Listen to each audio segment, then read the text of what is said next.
Tribes. I'm Jana Waters. I'm a realty specialist with the Division of Real Estate Services. I will be the one behind the scenes, taking care of questions, certain things like that, making sure that everyone is on mute. So that's our first order of business. Make sure that you're muted. Mic is turned off, camera is off. We want everybody concentrating on the presentation itself. If you do have a question, feel free to raise your hand. If we are at a good stopping point, we will allow you to ask the question. If not, then I will ask you to put it in the chat. The chat is most convenient. We will be monitoring the chat. There's a couple different of us behind the scenes monitoring the chat, and we'll stop at appropriate times for those questions. And without further ado, I'm going to turn this over to Carla Clark. Thank you. Hi, good morning, everyone. Can you all hear me okay? Okay, so I just want to say good morning, everyone, and welcome to the HEARTH Act overview for tribes. We thank you, each of you, for your attendance to today's session, and we thank you for allowing us the opportunity to present this information to you all today.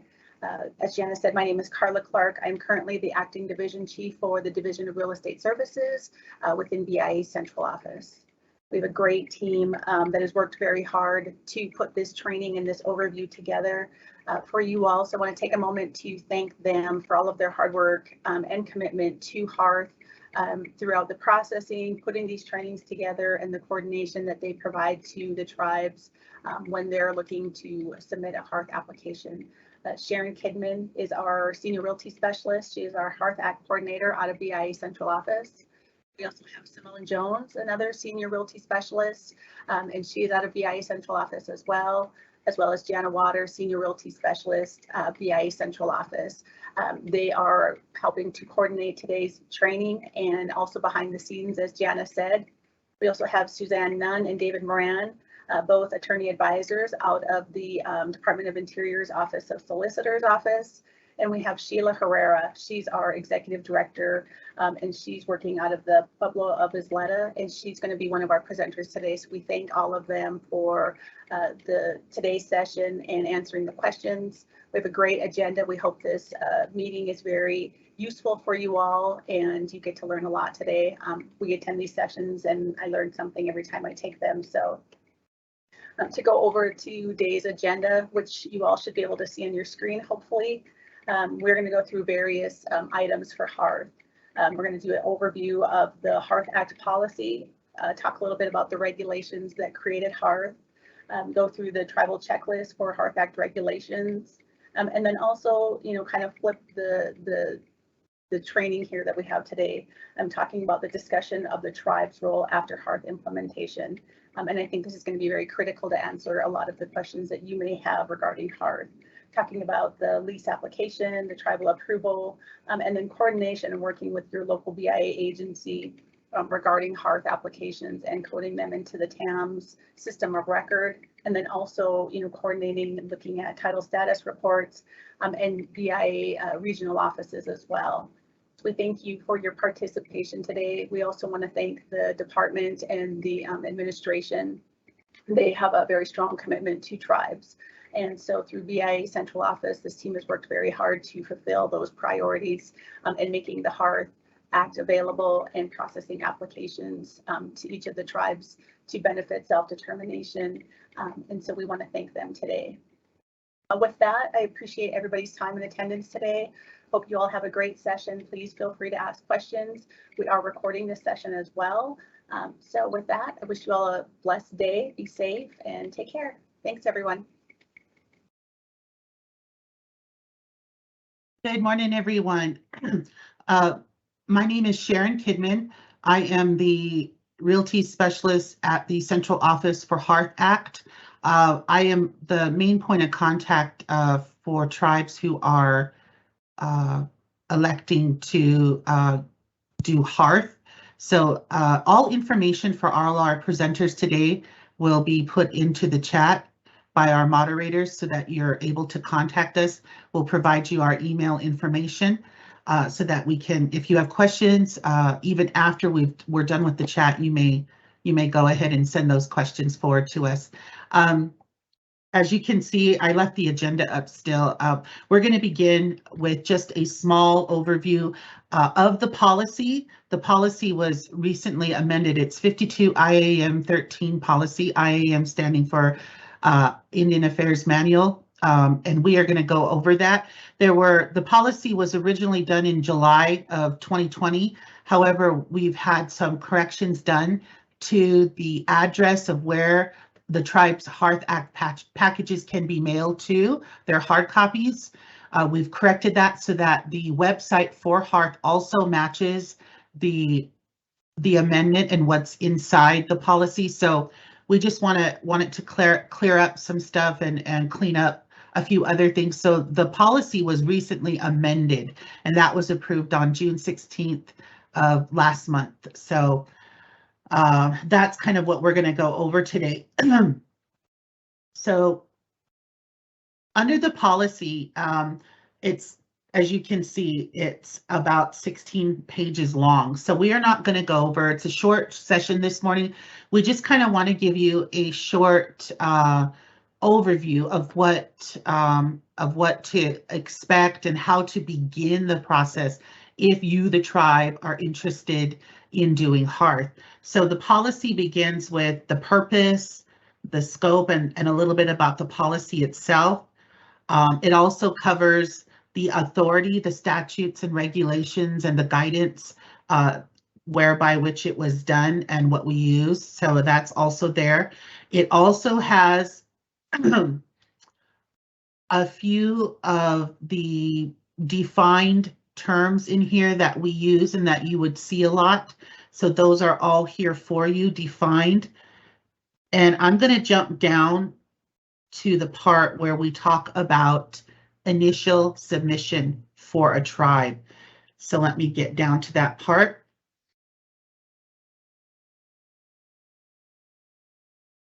So the process for approving or denying, and denying would only be on the part of the tribe if they so wish to, if they say they entered into some HEARTH Act regulations and then halfway through the process they decided that right now was not a good time for them to do it, then we would go through the process of withdrawal. So, but the process of initial submission begins here.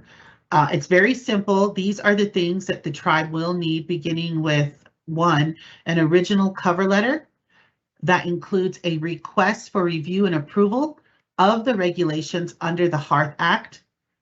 2, the contact information for parties with decision-making authority regarding the regulations, for example, tribal officers, legal counsel, and any special circumstances regarding submission of the regulations. An urgent need for approval, a unique provision included in the regulations, etc. So that's what is needed in the original submission when the tribe submits. Let's drop down to B. It says we also will need 1 original of the regulations. So beforehand, we used to request 2, and for the sake of the paper and saving paper, we only need 1 set of approved regulations sent in. They must be approved by the tribe and signed by the authorized tribal parties. And a tribal resolution authorizing the regulation must be an original and not a copy. If the tribe submits a copy or the submission is incomplete, it will be considered as unofficial and not be reviewed or forwarded for decision until an original fully executed regulation and tribal resolution is received. And then where do you send this to? You're going to send it to the address you see right here on the paper in front of you. It is 1001 Indian School Road Northwest, Albuquerque, New Mexico, 87104. And it's to the attention of the Division Chief, Real Estate Services. So we don't need to have a certain person's name in there. You can just put Division Chief, Division of Real Estate Services, and the address. Okay. And then concurrently, I will request from the tribe to email me a PDF and Word version copy of those regulations so that we can begin our review process, okay? So the initial submission is pretty easy. Also, tribes, you should be aware that you should not email this, mail or hand deliver to the regions or the agencies. Please don't do that. That's not where it goes. You're going to mail it directly to this address under C, okay? That's where the initial documents will be sent to. When we receive it, central office will date stamp it. So let's say we received it July the 10th. So we would date stamp it July 10th. And it gives us a starting point for the 120-day review. So that date stamp is very important as we follow along with the policy. The policy is our guidance. So we will go through this, and I'm going to bypass that now that you know what's needed for the initial submission. This just goes through the next couple of pages, 6 and 7 and 8. They just kind of go, I'm not going to read these out to you verbatim. This policy will be available to you in the chat, Jana. I believe Jana is working on putting that into the chat. If not, it is on the OTS website. The website address will also be put into the chat so that you guys can, you are able to go there, take a look at the website, see all approved regulations thus far. The policy is on the website. So on page 6, It is in the chat. Okay. It is in the chat. Thank you, Jana. So the policy then goes further into detailing what happens after that. So that you don't have to, make phone calls or constantly email. You can simply look at the timeline on the policy as a guidance in what's going to happen next. So once we receive a package for processing, you will know what's going to happen next. These are the steps that we take at central office to move the package along. Okay, and there's several, these are just, the very in-depth detail of what goes on. A little bit about the initial review of the policy. I mean, not of the policy, of the regulations once we receive them. So when we get them and I get that Word document, what happens then? So then I, as the HEARTH Act coordinator, that's my title. I'm Realty Specialist, HEARTH Act coordinator. I will forward that on to our region and to our solicitors at central office, and they will begin their 30-day review. And they have a deadline given to them by me.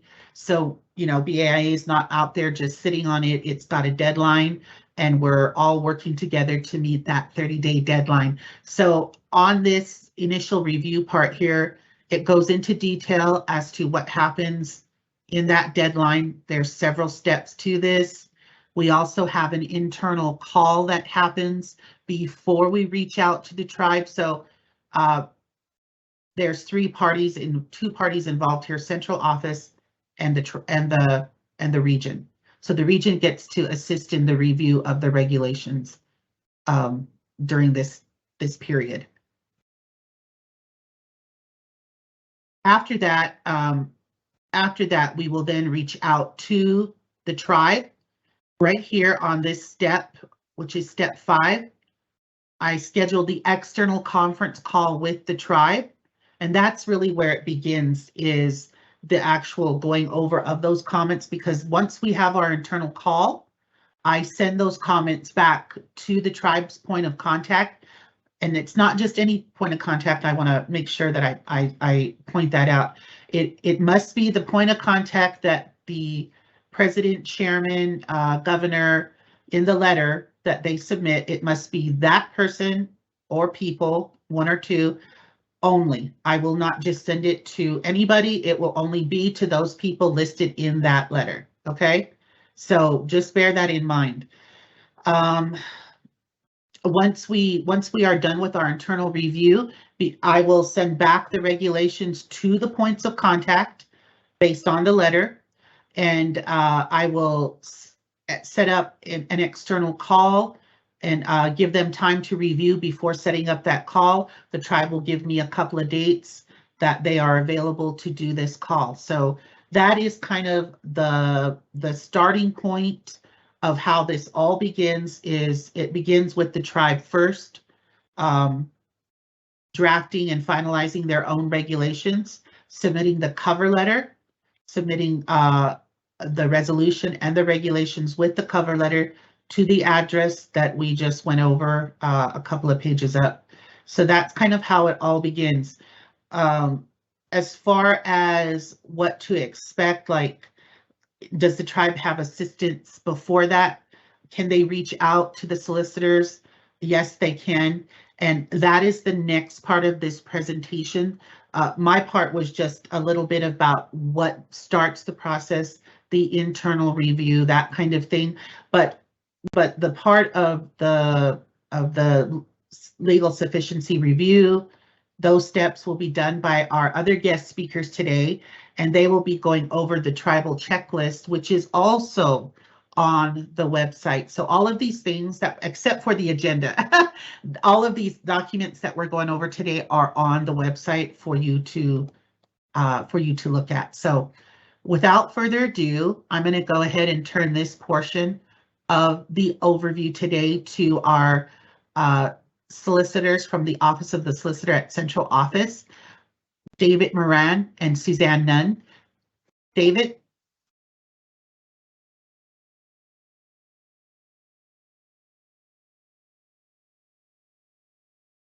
Good morning, everybody. Thank you for joining us. And I think Suzanne's going to be doing the bulk of the presentation. And once she is done, I guess I'll leave it up to Sharon whether we'll take questions at that point or I guess we'll take them through the chat. Is that correct, Sharon? Yes. Okay. All right. Very good.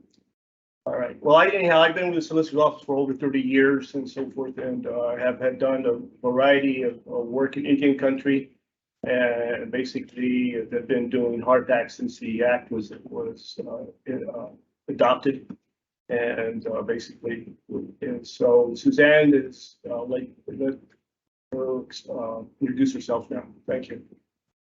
Hi, everyone. I'm Suzanne Nunn, also in the solicitor's office, working with David on the HEARTH Act, and we perform the legal sufficiency reviews for the tribes. And I have, my background is 10 years of experience on the tribal government side, and then I've been with the Department of Interior for 6 years. So welcome to our presentation. I'm just going to jump right in and go over this checklist. I don't think I have control over it, Sharon, so I think you're going to have to scroll up and down Sure. to show the checklist. So again, as Sharon mentioned, this checklist is on the website. It's made, David and I made it specifically for the tribes to use when they are drafting their initial version of their tribal HEARTH Act. There are several different types of leases that are that can be created under the HEARTH Act. Those include, as you see there, agriculture leases, residential leases, business leases, wind energy evaluation leases, wind solar resource leases, public, religious, education, recreational leases. So those are the types of leases that the tribe can create under their own tribal HEARTH Act code. Each type of lease has their own mandatory provisions that must be in the tribe's HEARTH Act code. And we'll kind of look at those really quickly. We're not going to go into too much detail with all of this because, as I stated, it is on the website, and you can feel free to print it and look at it. And if you have any questions on it after this presentation is over, please feel free to contact either David or I. We're happy to discuss any of these requirements or suggestions with you guys. Suzanne, if I could interrupt real quick, an important point I think Suzanne has placed on top where it says required definitions. Above there, basically, it's, she made it makes it want to be very clear that even though we might in the guidelines here and basically suggest or mention revisions of the Secretary's regulations for leasing. The Act is very clear that tribal HEARTH Act regs just need to be consistent with the Secretary's regulations. And so it's not a meet or exceed standard, essentially, like many other tribal provisions are. So. Okay, thank you. Sure. And and anything in this checklist does not need to be verbatim, just to kind of expound on what David is saying. The language does not need to be verbatim. It just needs to be consistent with the language that's here. So these are the definitions that are required, with the exception of best interest of the tribe. That one we put in because we strongly recommend that a tribe put this definition in, or something similar to this definition that will allow the tribe the flexibility to preserve their tribal decision making. And which of course preserves their tribal sovereignty. If a decision is made, if it states in the HEARTH Act code, the tribe's HEARTH Act code, that a decision is made in the best interest of the tribe, it allows the tribe to say, for instance, let's use the rental provisions as an example. If the tribe is drafting their residential HEARTH Act code, and they are creating housing for public housing for tribal members. The tribe decides that they don't want to charge rent, or if they want to charge a minimal amount of rent, like nominal rent of, I don't know, $100 a year or something, to that effect. The tribe can do that if it's in they could do that, but the best way to allow the tribe to do that is to put in their HEARTH Act code that it's in the best interest of the tribe to determine what that rental compensation is going to be. So the tribe can have the flexibility of determining exactly how much they want to charge, for rent. If they want to charge anything, maybe they don't want to charge. Maybe the tribe decides it wants to be free, and that's fine. So anyway, that's why we strongly recommend, but it is not required to include this definition or something similar to this definition to allow the tribe the flexibility to make its own decisions. Yeah, I think I'd like to expand upon that a little bit. The way it's used, I think, the way we use it within our own regulations essentially is that, again, the tribe, the Act provides that the tribe has to include certain required provisions in there. Now you have required provision, as Suzanne indicated, that goes to leasing, that basically you're going to do a fair market value analysis for the rental value. Well, in instances, basically, that the best interest of the tribe provision allows the tribe to waive that particular requirement for a particular lease. Without it, I think basically you're going to have to you're required to follow the provisions of your code, and it does not give you that flexibility without that provision. So. Great, thank you, David. And I just want to kind of back up a little bit. When David and I perform our legal sufficiency review on a HEARTH Act, tribal HEARTH Act code that's been submitted, our comments are in several different categories. The first category would be required, which would be something of a mandatory provision that must be in the tribal HEARTH Act code. Another category that we use is called strongly recommended, which is what David and I, when we look through the codes and we decide, well, it's probably better if the tribe includes something that has to do with whatever we're looking at. For example, a severalty provision, which means that if one portion of the tribal HEARTH Act code is deemed void by a court of competent jurisdiction, then the rest of the code still stands intact. So it's not required by the statute, nor is it required by the regulations, but it's just something that David and I, look at and say, oh, this would make a better tribal HEARTH Act code if this provision was in here.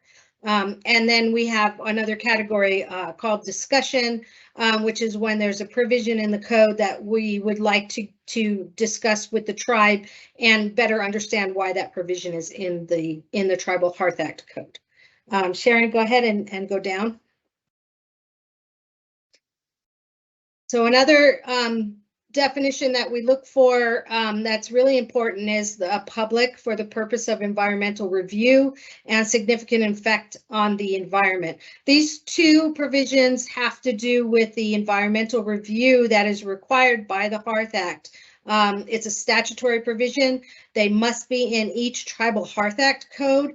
There must be some type of environmental review process, and there must be some type of, in that process, it must be able to identify significant effects that the lease or the lease activity will have on the environment if that lease is approved.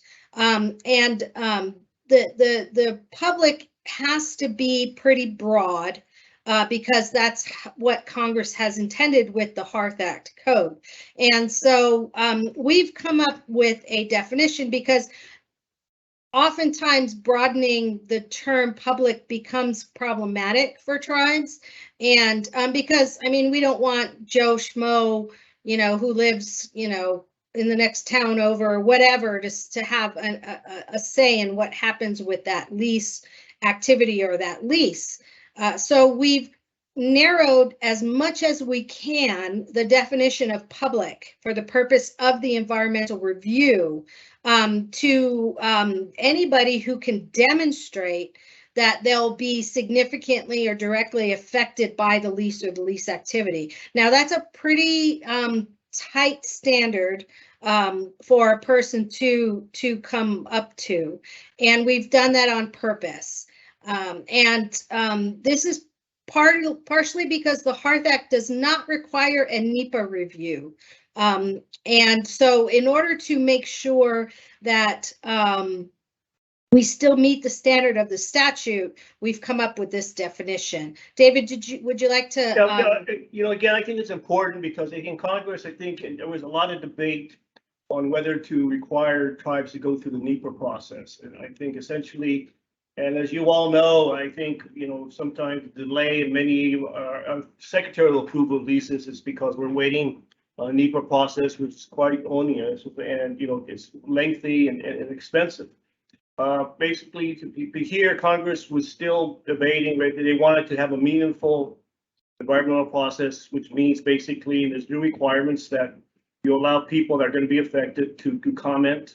And then secondly, you respond to those comments. But unlike NEPA, I think basically there's not a need. I mean, number one, the tribe determines whether the comments that they receive, whether that person is really directly, substantially being affected by the lease activity. And then secondly, basically it's totally up to the tribe whether they want to take action to mitigate that effect. So, I mean, those are two huge distinctions from NEPA. And I think it's basically one of the reasons I think the Hearth Act has been so popular, because it's easy for, once you have your regulations, basically it's easy to negotiate a lease and then get that lease basically off and running. So, thank you, Suzanne. You're welcome. Thank you, David. Okay, Sharon, go ahead and go down. I'm not going to go through too much more of this. I'm just a brief overview of it. It shows what the lease provisions, what must be mandatory in the Tribal Hearth Act code as far as provisions. It must identify what lands the regulations apply to, and they have to state that these regulations do not apply to fee lands. They don't apply to individually owned Indian lands. They don't apply to fractionated interests. So in other words, the tribe must own 100% of the parcel, and they don't apply to mineral interests. And then the Tribal Hearth Act code must state which types of leases are covered under under their Tribal Hearth Act code, must state the applicable laws that the tribe is applying. Generally, it's going to be tribal law and federal law. We try to keep state law out of all of this if possible, but if the tribe wishes to include state law in some provisions, then we discuss that with the tribe and go from there.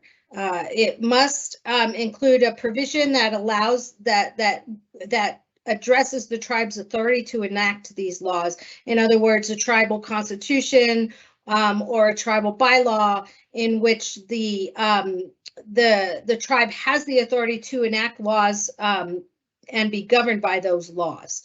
And then let's see, all of the rest of these are going to be just standard lease, standard provisions. Keep going down, Sharon. The Tribal HEARTH Act code must describe the leased premises of the parcel of the property that's being leased out, and that description must be sufficient for LTRO to identify these leased premises, and that must be stated in the Tribe's HEARTH Act code. The other mandatory provisions of the lease are that it has to state the parties of the lease, it has to state the effective date of the lease has to provide for a definite term, and here you can see the terms of each type of lease. And so all of these are provisions that must be in the Tribal HEARTH Act code to state that these things must be in each HEARTH Act lease. And so keep going down, Sharon. And then here's the payment provisions, and then keep going, Sharon. And then you're going to have the enforcement provisions where it states lessee must not, there must not be any unlawful conduct or illegal activity on the lease premises. Keep going down, Sharon. Tribal HEARTH Act code must provide process for termination of the lease and or cancellation of the lease. It must identify any provisions for negotiated remedies if there is such. Keep going, and an appeals process for the lessee or anybody who's been denied a lease. And then there's, of course, indemnity provisions to hold harmless the United States and the tribe, and then insurance. And so here's another example of where this provision can be waived if the tribe has the definition of best interest in the tribe in their Tribal HEARTH Act code. They can waive the insurance provisions, and they could waive the performance bond provisions, as well as other provisions. So keep going, Sharon. And then here's permanent improvement provisions, and you'll note, keep going down, Sharon. You'll note that here's our specific mandatory provisions for wind energy evaluation leases and specific mandatory provisions for wind solar resource leases. Keep going down, Sharon. And then here are the required provisions for the environmental process. And this explains that the process must include evaluation and identification of any significant effects, and it must identify a process for ensuring that the public, as defined in its Tribal HEARTH Act code, is informed of and has a reasonable opportunity to comment on any significant environmental impacts, and that the tribe has to provide responses to the relevant and substantive public comments. It doesn't have to provide response to every single comment. It only needs to provide responses to those that it deems are relevant and substantive. And I think that's pretty much it. That's our legal sufficiency review. Again, it's on the website.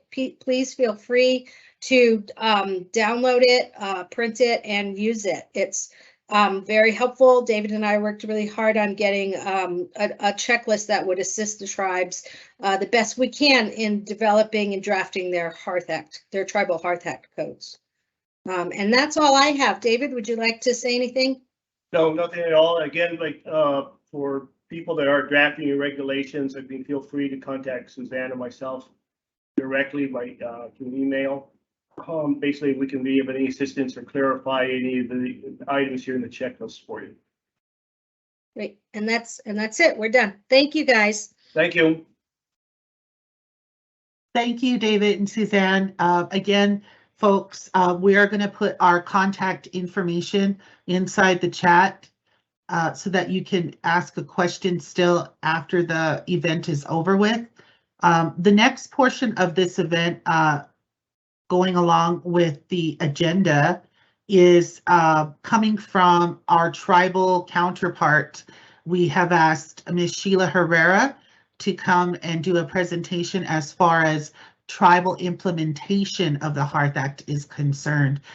Ms. Herrera is the executive director of Tiwa Lending Services for the Pueblo of Isleta, and she's going to cover today the tribe's role on HEARTH implementation, as you can tell on the agenda. So without further ado, I'm going to go ahead and turn this portion of the overview over to Ms. Herrera. Sheila? Hi, good morning. I'm Sheila Herrera, the Executive Director for Tiwa Lending Services. We are a Native Community Development financial institution known as a CDFI. We provide home loans to Isleta tribal members who reside in Isleta Pueblo. Pueblo of Isleta implemented the HEARTH Act in 2019. We were so excited. This was a great accomplishment for Isleta Pueblo. But through all this excitement, we also had some challenges, and we had to work through those challenges. And we still currently, are trying to get past these challenges. So I wanted to kind of share our challenges with you and make sure that if your tribe is interested in implementing the HEARTH Act, that you don't do what we did and it'll go a lot smoother for you. So I guess, the most important thing is the questions you want to ask, yourself. Is your tribe ready to enact in your leasing regulations? So I think what we did is we started to, I guess you want to ask yourself is, how long does it currently take BIA to approve your leases? And how long after your tribe,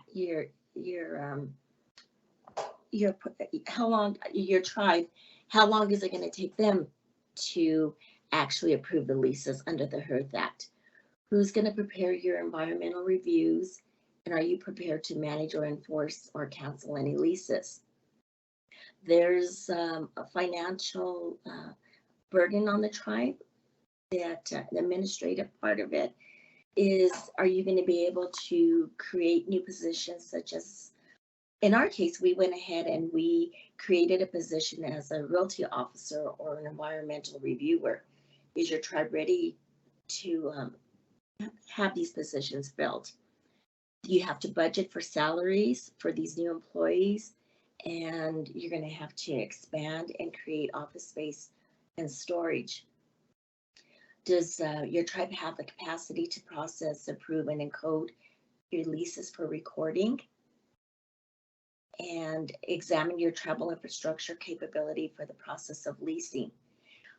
Most importantly is you want to probably start the conversation with your tribe, your governor, tribal council, realty, or land department personnel. Are they willing to take on the responsibility of approving leases? So when we became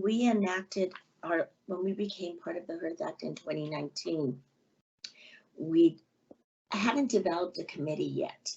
We were so excited about enacting in the HEARTH Act that we ended up the way I look at it is we put the horse before the cart. We didn't have anybody to fill this position. So we got together and we formed a committee after we had enacted on our leasing law. And here we have this committee that was made up of our surveying and mapping department, our Isleta Housing Authority, our attorney, and of course the staff from Tiwa Lending Services. We kept pushing this realty specialist position on our surveying and mapping department, and they wouldn't have it. At first I don't know why, it just seemed like it would be the best department to have this realty specialist to be a part of. So through, oh my gosh, I think we started this in 4 years ago, and it just kept getting thrown under the carpet, and we just couldn't find the right department. So in our leasing law, it said that it was going to be this position that we needed to create was going to be part of the governor's office administration. But of course, with the government changing every 2 years and tribal council changing, our new governor wasn't aware of our HEARTH Act. Didn't really know about it, so we had to educate him. So now we have, we're still, as part of this committee, we're still trying to look for a realty specialist. So we created a job description. We submitted it to our HR. Right now, we still don't have a budget for our realty specialist.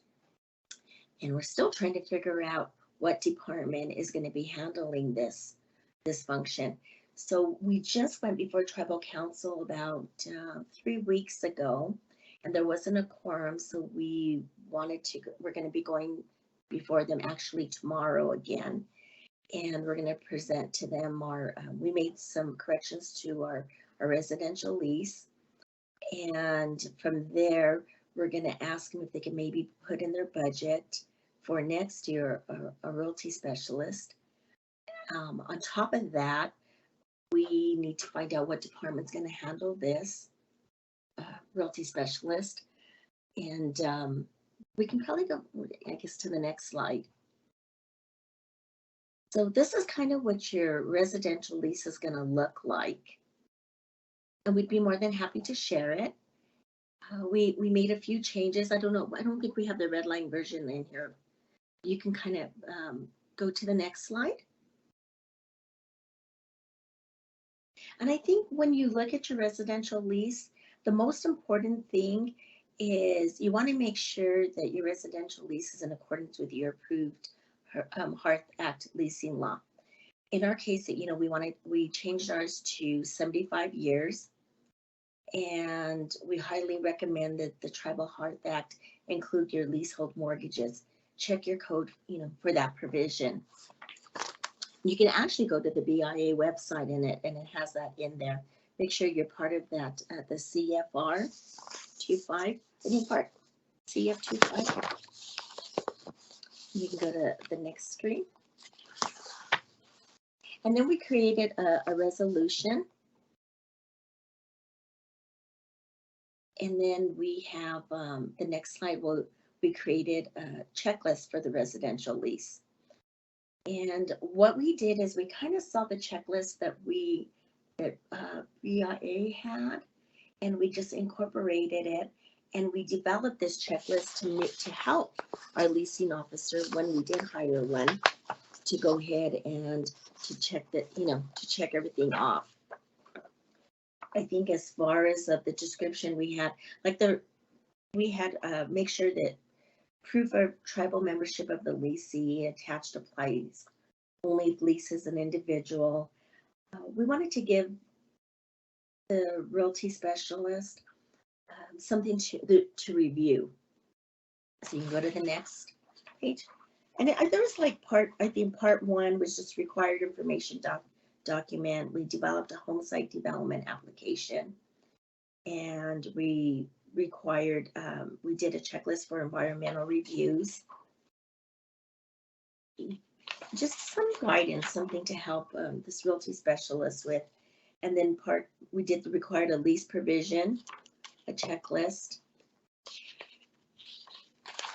And I think on the last, ready to present to tribal council.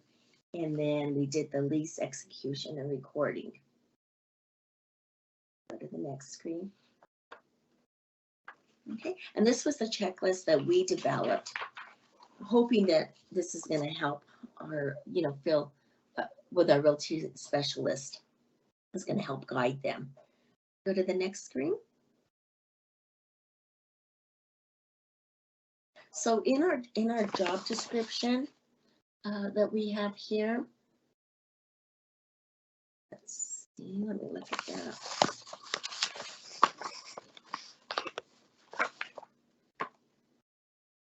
in this job, job purpose, this, they're gonna have to prepare, review, negotiate, and enforce residential, business, agricultural, wind and solar, and public proposed leases and right-of-ways within the pueblo. They're gonna be reviewing the land conveyance documents and conducts other realty functions.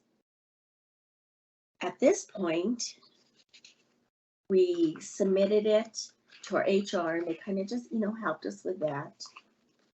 We did a cost breakdown of what we thought,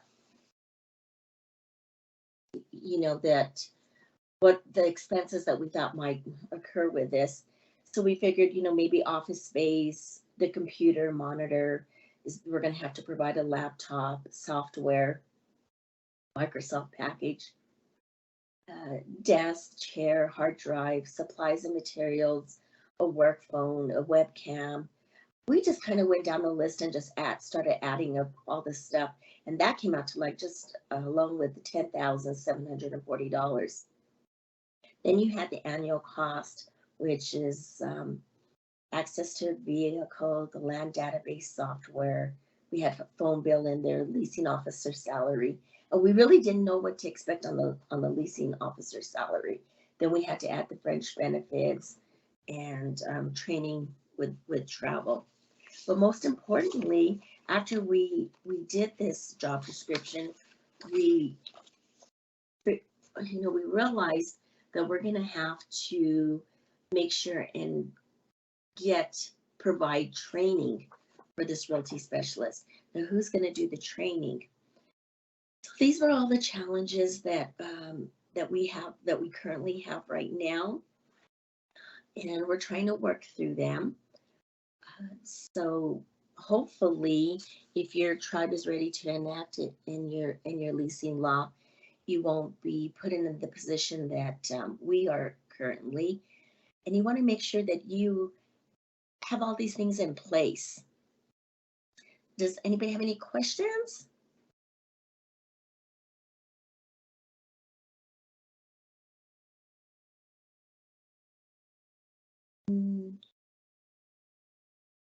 So I guess no questions in the chat right now.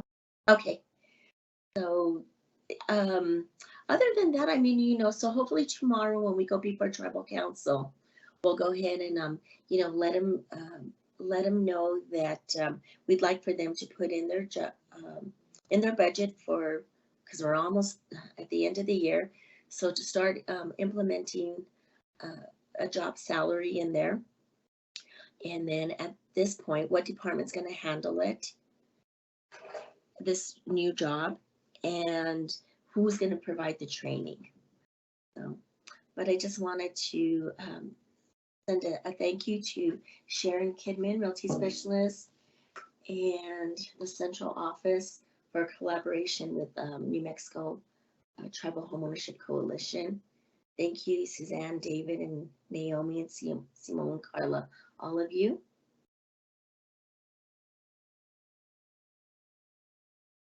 And that's it for me.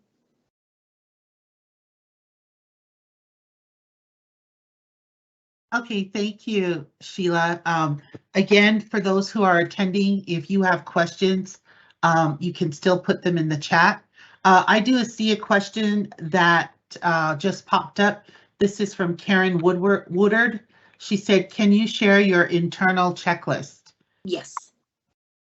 We'll be more than happy to. Yes, Karen, we can put that in the chat for you, the internal checklist that the tribe uses. Do we have any other questions before we end the overview today? The overview was scheduled for an hour and a half, but the information we had was just pretty short. We were expecting, this was mostly for the tribe and to hear from the tribal counterpart, Sheila Herrera, from a tribe's perspective about HEARTH implementation. So again, if you have any other questions, you can email us. Our addresses will be in the chat once the chat has once this has concluded. But apart from that, we don't have anything else to cover with you today. I'm going to go ahead and turn it back to our acting division chief, Carla Clark, and she is going to give us some closing remarks. Carla?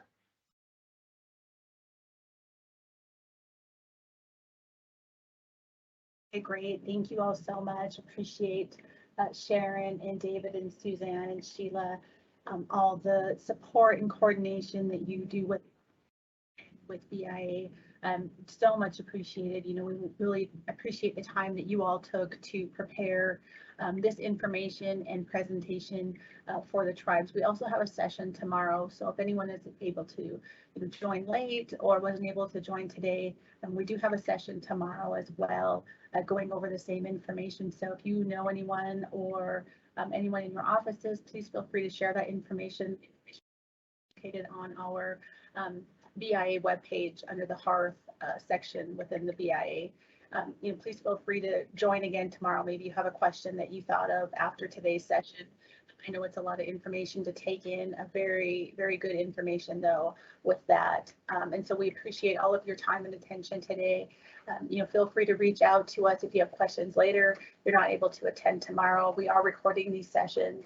And a lot of information that we feel is very beneficial and beneficial for tribes as well. This administration has been very great in supporting tribes and fulfilling our trust responsibilities to tribes, and we're hoping to do that same with these trainings, these overviews, the coordination, and anything that we can to answer questions. So with that is the closing remarks that I have. Again, thank you to our wonderful team. Thank you to Naomi, Simone, Sharon, David, Suzanne, Sheila, Gianna, everybody behind the scenes that make this possible. And we all hope you have a blessed day, and we will see you all tomorrow. Thanks so much. Bye, everyone. Thank you. Thank you. Have a great one.